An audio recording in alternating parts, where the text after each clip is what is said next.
Déjà, merci d'avoir patienté. Vous savez dans quel esprit de responsabilité nous sommes venus discuter aujourd'hui.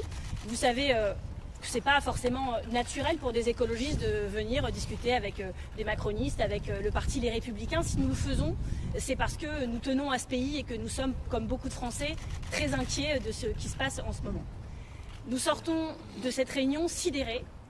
Sidérés parce que si, comme d'habitude, un tour de table a pu être fait pour que chacun pose un peu ses préoccupations, nous estimons que nous ressortons avec aucune réponse sur rien, si ce n'est que le prochain Premier ministre qui devrait être nommé dans les heures qui viennent, nous dit Emmanuel Macron, ne sera pas dans notre camp politique, pour le dire clairement.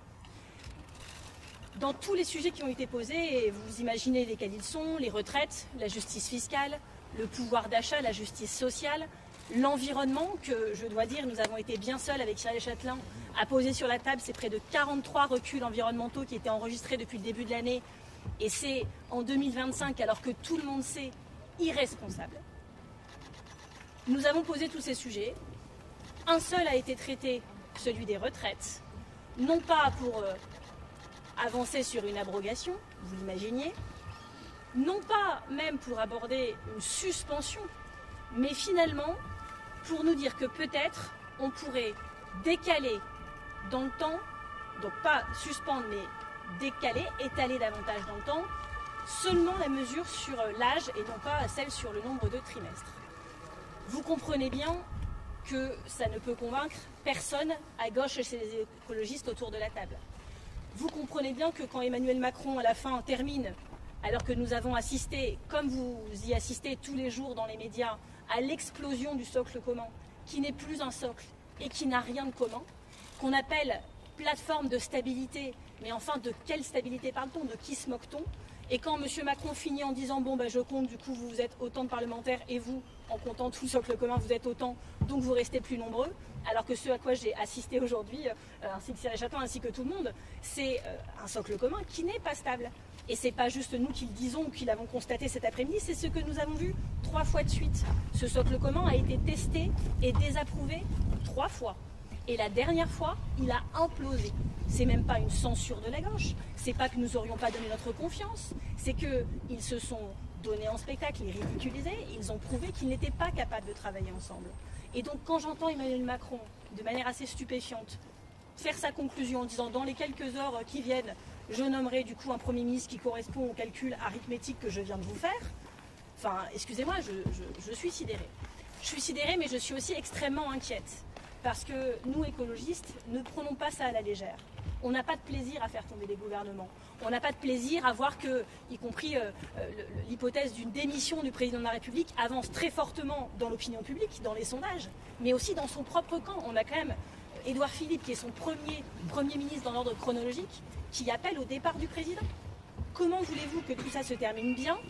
Et comment interprétez-vous le fait que quand vous en êtes là, vous ne soyez même pas capable de faire demi-tour, de vous remettre en question et de voir comment vous pourriez faire différemment. Et ils sont incapables, en fait, de se remettre en question, incapables de faire quelques bougées que ce soit, alors que ça bouge chez eux. Gabriel Attal, il a bougé, Agnès Pannier-Runacher a bougé, Éric Dupond-Moretti a bougé, Elisabeth Borne a bougé. On a l'impression que plus il est seul, plus il se rigidifie sur sa position initiale. Et si je vous dis que je suis très inquiète, c'est que j'estime que tout ça va très mal se terminer. Parce que 86% des Français trouvent le spectacle navrant. Je pense que nous faisons partie, avec Cyril Châtelain, notre président de groupe à l'Assemblée, de ces 86% de Français qui sont navrés. Mais heureusement que les Français n'assistent pas à ce genre de réunion et à la manière dont M. Macron fait sa conclusion. Donc on a compris très clairement que nommer un Premier ministre de gauche ou écologiste n'était pas son option. Mais nous continuons de vous dire, avec conviction, que c'était finalement la seule solution. Et que s'il ne le faisait pas, ça terminera exactement de la même manière que les fois Attal, s'il vous plaît. Voilà. Ça veut dire censure quand on vous dit qu'il n'y aura pas de... Madame Châtelain va vous Monsieur répondre. Attal.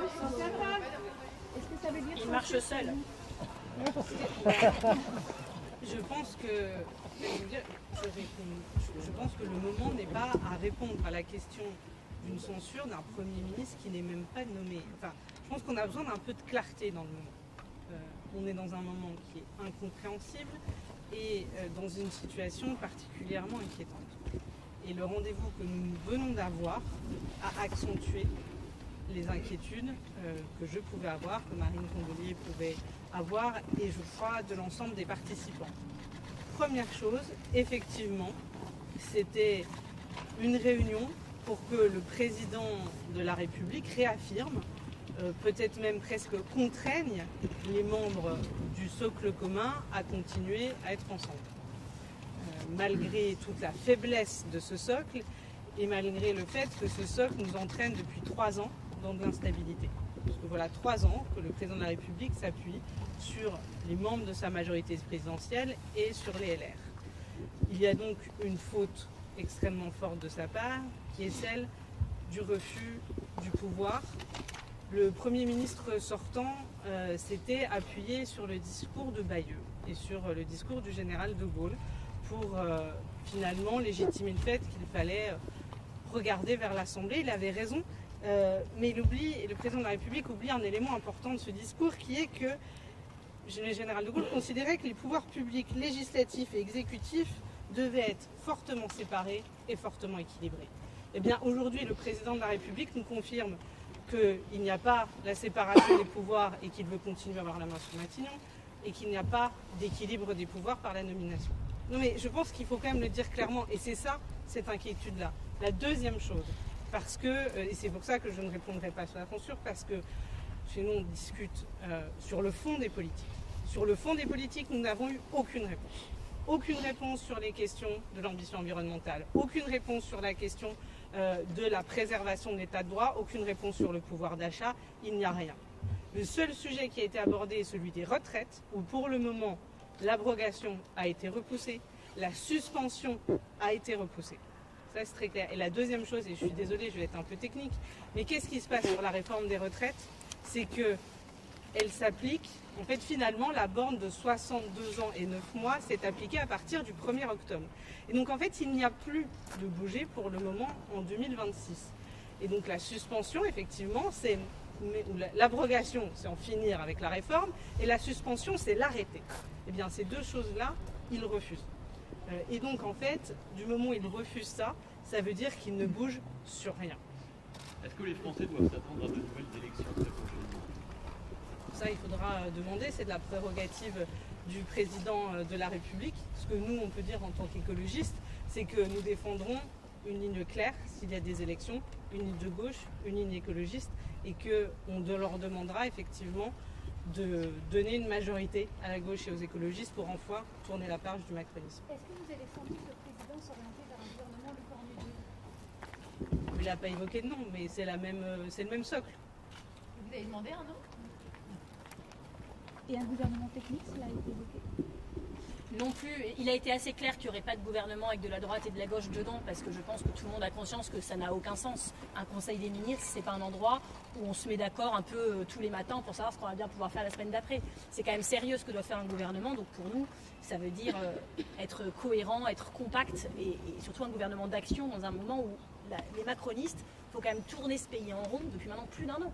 Si ça n'avance pas sur nos sujets écologistes, mais plutôt ça recule, mais aussi si les carnets de commandes des entreprises ont du mal à se remplir ou les embauches à se faire, c'est parce que tout le monde attend de savoir ce qui va se passer.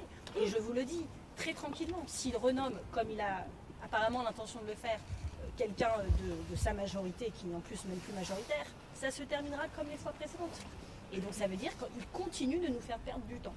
Et c'est une forme de stratégie d'obstruction d'un Gaulois réfractaire, comme il aimait à le dire, qui a décidé de ne pas rendre de pouvoir et qui continue à alimenter ce pays d'une fable en laquelle plus personne ne croit, une fable de la stabilité.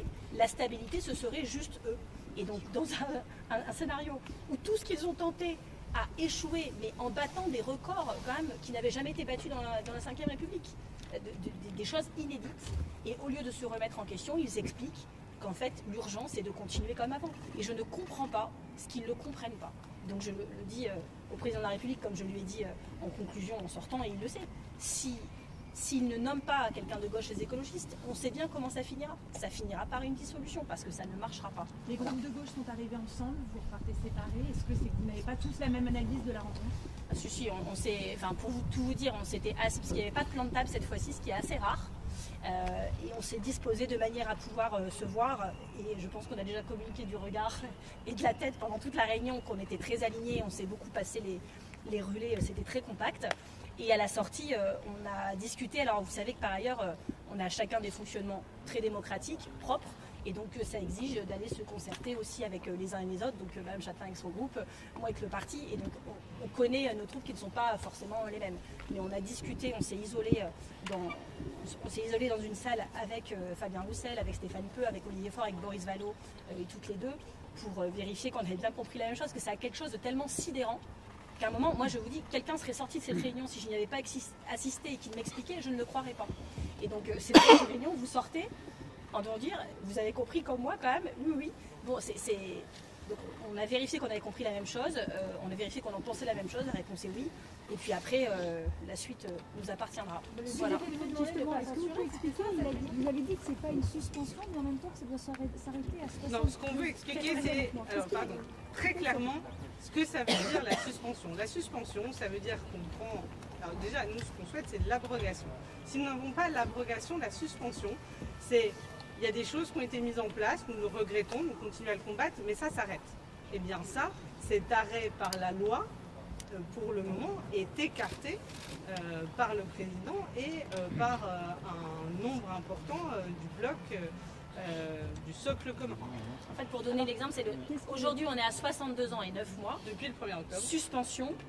Ça veut dire que la prochaine borne qui est au 1er janvier 2027, si j'ai bien compris, en fait, on ne va pas à la prochaine borne. On reste à 62 ans et 9 mois. Et ce que lui dit, c'est on continuera à passer les bornes, mais on peut peut-être échelonner un peu plus sur l'âge, même pas sur le nombre de trimestres, parce que vous savez qu'ils ont accéléré la mise en application de la réforme Touraine. Ça, ils ne veulent même pas en parler. Vous voyez bien que quand on parle de l'abrogation et qu'on arrive à juste sur la mesure d'âge et pas les trimestres, et pas suspension mais prolongation ou décalage dans le temps, bon, ça ne reste pas grand chose à la fin. Non, il ne ralentit pas l'application de la réforme. Ouais. La réforme, elle contient une accélération de la réforme Touraine, c'est-à-dire la durée de cotisation. Cela, il n'a pas été question d'y toucher. C'est la première chose. La deuxième chose, c'est qu'effectivement la borne de 63 ans pour certaines générations serait au 1er janvier 2027 et qu'il pourrait potentiellement dire attendons la présidentielle. Mais aujourd'hui, ça veut dire que finalement, tout reste. Et donc la réforme, elle s'applique. Et donc ça, c'est ce que nous ne souhaitons pas. C'est comme sur l'histoire du SMIC, où il nous expliquait que si vous étiez en couple, au SMIC, sans enfant, peut-être que vous payeriez plus d'impôts sur le revenu. Et quand ils comptent à la fin combien de personnes ça concerne, ils se sentent obligés de faire un démenti tellement ils comprennent, après avoir donné leur avancée, qu'en fait ça ne concerne personne. Sur les retraites, franchement, il faudrait qu'on compte. Évidemment, on n'a pas fait là, dans les 10 mètres qui nous séparaient de vous, on va compter, mais c'est peanuts. C'est peanuts. Et je rappelle quand même, pour ceux qui sont très sur la crédibilité économique et qui sont sur cette boussole-là, c'est leur droit, que la dissolution a coûté à l'économie de manière directe 15 milliards d'euros. Qu'elle a coûté 0,5 points de croissance immédiatement. Juste l'action de la dissolution, je ne vous parle même pas de tout ce qui se passe depuis un an où rien n'avance. Et donc à un moment, y compris avec un simple raisonnement économique, tout ça n'a aucun sens. Parce que la suspension, on avait chiffré que c'était la première année, c'était 3 milliards d'euros, la suspension de la réforme que l'on demandait. Comment pour 2026. Et donc du coup, 3 milliards d'euros, même ça, ils ne sont pas capables de le faire. Ils préfèrent que ça coûte beaucoup plus cher à l'économie, mais avoir tenu. Y compris d'un point de vue économique, c'est irresponsable. Madame Candelier, voilà, je pense qu'on vous en a dit assez, là on va laisser est-ce qu'à la sortie de cette réunion, vous avez l'impression que la gauche ne va jamais être élue à Matignon par Emmanuel Macron? Si, mais elle va être élue par les Français. Oui, c'est mieux. Alors c'est pas élu, sinon...